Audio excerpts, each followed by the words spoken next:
Hallo und herzlich willkommen bei Brikina. Auch in dieser Woche sind wir wieder für Sie da. Beginnen möchte ich mit kurzen Antworten auf Ihre Kommentare. 2 Stück habe ich mir rausgegriffen. Ein Kommentar war von einem Borgward-Fan. Er hat gefragt, wird es mal wieder was von Borgward geben? Kann ich sagen, Borgward-Modelle sind bei uns immer in der Warteschleife. Bei jeder Besprechung sind da Vorschläge dabei, die auch jedes Mal ernsthaft diskutiert werden. Sicherlich werden wir da den einen oder anderen berücksichtigen. Aber momentan muss ich sagen, ist nichts in der Fertigung. Aber was nicht ist, kann ja noch werden. Es gibt noch im Nutzfahrzeugbereich einen, den wir gerne machen würden. Und im Pkw-Bereich sind es 2, 3, die immer wieder zur Disposition steht. Die Arabella fehlt noch in guter Qualität. Hansa, einiges. Eine Isabella als Pickup. Oder. Möglichkeiten gibt es viele, wird immer wieder diskutiert. Und irgendwann werden wir uns auch dazu entscheiden. Ich denke, dass es nicht mehr allzu lange gehen wird, aber bis das Modell dann gefertigt ist, dauert es noch mal ein Jahr. Ich möchte mal für 2026 Hoffnungen wecken. So, ein zweiter Kommentar. In den vorigen YouTube-Clips war eine Frage an mich persönlich, ob ich auch Modelle anderer Hersteller sammle und was ich denn sammle. Kann ich gerne hier zugeben, ja, ich habe auch sehr viele Modelle von Wettbewerbern zu Hause in meiner Sammlung stehen. Ganz konkret sammle ich Motorsport von Herpa aus den 90er Jahren. Die ganzen DTM-Fahrzeuge habe ich weitestgehend komplett. Ansonsten sammle ich jetzt nicht Modellmarken gebunden, sondern eher Vorbildmarke gebunden. Viele wissen es, in meiner Garage steht eine BMW Isetta. Und da sammle ich alles, was es an Isetta-Modellen gibt. Ich bin auch ein großer Fan von Porsche 917. Auch hier sammle ich so gut wie alles, was es dazu gibt. Natürlich hauptsächlich Modelle des Wettbewerbers, aber auch die Brikina-Modelle habe ich komplett. So, soweit zu den Fragen.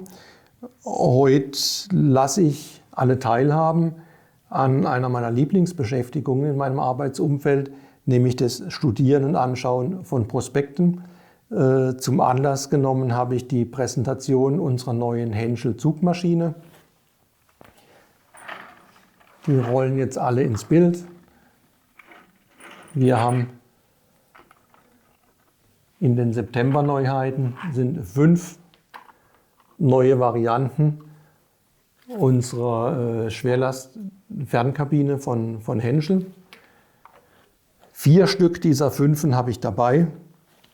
Wir bieten sowohl die kurze Kabine, die Kabine mit dem kurzen Chassis als Zweiachs-Sattelzugmaschine bieten wir solo an.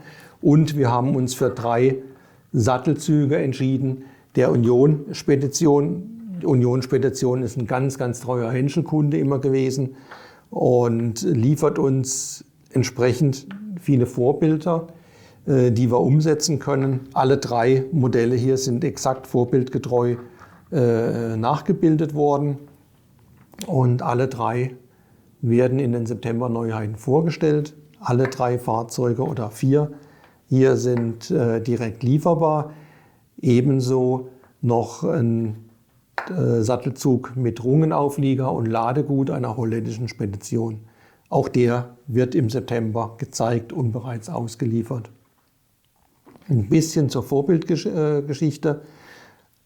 Es gibt diese Henschel Zugmaschine streng genommen von 2 Herstellern. Das eine ist die Firma Henschel und ab 69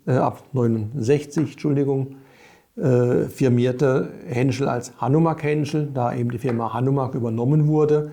Und deshalb gibt es die Zugmaschine unter dem Label beider Marken, unterscheiden sich leicht. Ich habe deshalb schon ein Modell dabei, was es erst im Oktober geben wird.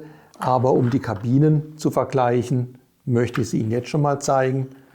Hier die Version bis 69 als Henschel mit dem markanten Stern auf der Front.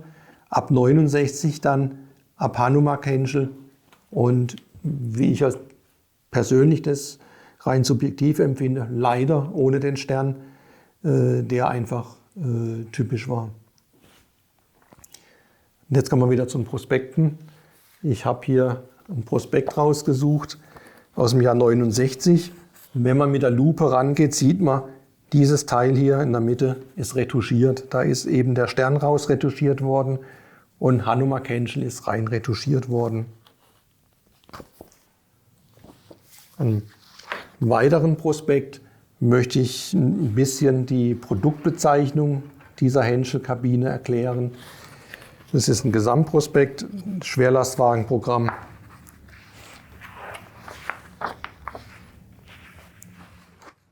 So, ich hoffe, man sieht hier einiges. Hier sind alle in der Mitte, auf dem mittleren Blatt, alle Sattelzugmaschinen aufgeführt. Die Zweiachszugmaschine, die Dreiachszugmaschine, schön zu sehen. Hier möchte ich jetzt die Typbezeichnung ein bisschen erklären. Erster Buchstabe ist ein F. F steht, wie bei vielen anderen, auch für Frontlenker. Damals noch nicht selbstverständlich. Dann kommt die Ziffer. Hier sagt die erste Zahl, bei der 161 beispielsweise, sagt aus, eine Hinterachse. Im Gegensatz zu hier mit der doppelten Hinterachsen. Dann steht nach dem Frontlenker F, beginnt die Typbezeichnung mit einer 2.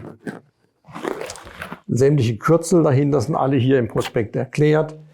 Danach steht ein S. S für Sattelzugmaschine. OS, MS sieht man jetzt am Modell nicht. Das ist einmal mit ausgestatteter Schlafkabine oder ohne Schlafkabine. Bei manchen Typbezeichnungen steht noch ein A mit drin. A ist auch bei vielen Herstellern gängig, steht für Allrad. Und die weitere Ziffer, die besagt dann, aus ihr kann man dann erlesen, die Motorleistung und die Stärke des Motors. So, wie gesagt, wir haben sowohl die Zweiachsversion als auch die Dreiachsversion.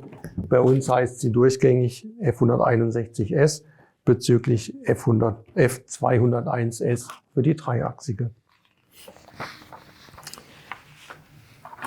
So, was Sie hier auch noch im Prospekt sehen, ist die ältere Kabine, das Vorgängerdesign. Auch das habe ich dabei, einfach um es nochmal in Erinnerung zu rufen. Ein Modell, was es jetzt seit fast 30 Jahren bei Brekina im Programm gibt, ist damals ins Programm genommen worden aufgrund einer Leserumfrage unseres Autoheftes und ist von den Lesern gewünscht worden und von uns umgesetzt worden. Hier kann man auch ganz gut im Vergleich sehen, was sich in der Technik geändert hat. Anfang der 90er Jahre war man mit der Lackiertechnik noch nicht so weit, dass man die typische Henschel zweifarbige Kabine hätte Schablonen lackieren können mit einem befriedigenden oder sehr guten Ergebnis. Problem hat man anders gelöst. Man hat einfach die Kabine aus 2 Bauteilen gefertigt. 2 verschiedene Kunststofffarben fallen als Bauteil aus der Spritzgussmaschine und werden zusammengesteckt. Zweifarbiges Fahrzeug. Hat den Nachteil, dass man einen hohen Montieraufwand hat, dass man 2 Formen für 2 Bauteile machen muss. Heute kann man sich das sparen, weil heute ist die Lackiertechnik und die Schablonierung schon so weit, dass wir die ganze Kabine aus einem Teil fertigen können und dann eben Schablonen lackieren. Erspart uns die Form für ein Bauteil und erspart uns einen Arbeitsschritt bei der Montage. Soweit wieder ein Stückchen Hintergrund in die Fertigungstechniken. Hier sind nochmal beide Kabinen, 30 Jahre der Vorgänger und jetzt die moderne F161. So, aber wir haben nicht nur Prospekte bei uns im Archiv, wir haben auch wunderschöne Fotos, die ich jetzt nicht vorenthalten möchte. Ein Ackermann-Werksfoto, was wegen des Aufliegers gemacht wurde, zeigt ganz klar, Fahrzeug ist spätestens 69 gefertigt, weil Front ziert noch der Stern und nur der Henschel-Schriftzug, während,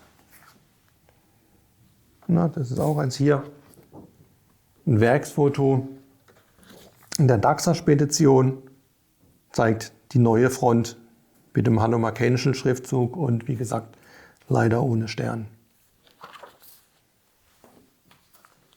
So, wenn wir gerade beim Bilder anschauen sind, nochmal ein früher. Das ist ein werkseigenes Werbefahrzeug gewesen, Kombination Henschel-Zugmaschine und früher auf Auflieger. Wir haben hier noch ein Werksfoto aus einem Henschel-Magazin. Wiederum die frühe Version mit einem schönen Tankauflieger.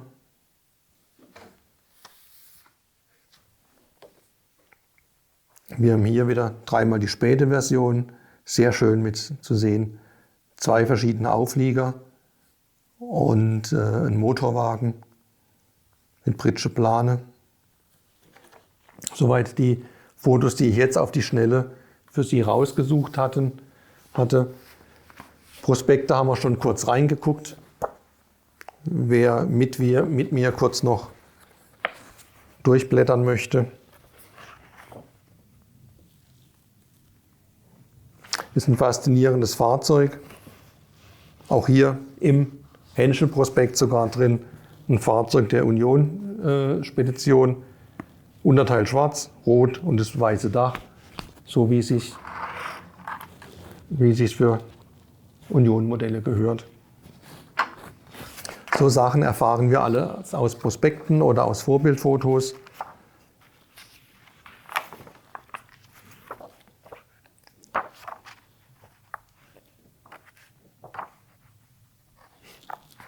Leistungsdaten sind jetzt für uns als Hersteller nicht so interessant.